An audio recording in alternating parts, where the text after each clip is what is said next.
Kain tayo.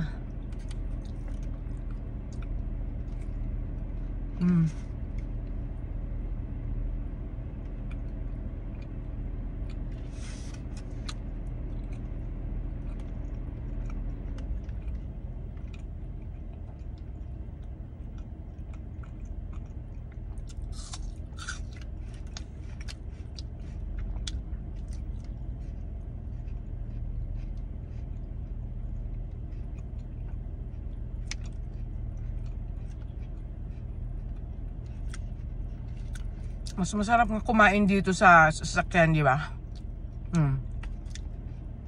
Kasi first of all, kung pupunta ka pa sa isang restaurant, mas mahal,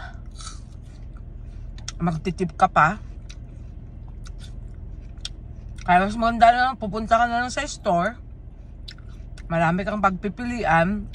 Kasi kung ano yung kakainin mo rin doon sa restaurant, di ba? Kung gusto mo ng sandwich, gusto mo ng chicken, gusto mo ng salad, fruits, lahat naman nandun eh, diba? Depende lang talaga kung ano yung gusto mong kainin. Ako naman, kung gusto ko naman ng tara magluluto, ganun, o bibili na lang ako ng meat, lulutuin ko na lang sa bahay, diba? That way, makatipid ako. Ngayon, dahil sa meron akong natipid, yun yung sinisend ko, pinamimigay ko sa Facebook, ganun. Kaya yung nagsasabi niya, sana pag na-monetize na daw yung mga Facebook nila para makatulong din daw. Ako nga hindi nga na-monetize pero tumutulong ako ngayon, di ba? Yung mga nagsasabi ng ganun, walang balak tumulong. Parang yung mga nagsasabi nun na pag nanalo daw sila ng loto, tutulong din daw sila. Punyeta, kailan ka man nanalo?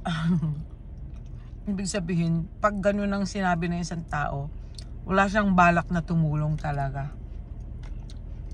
Diba? Straight to the point. Mga hunghang.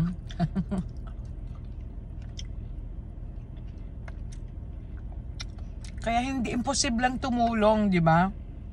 Ang gawin mo lang ay magtipid ka. Ngayon kung ano yung natipid mo, yun ay itulong mo kung gusto mo talagang tumulong.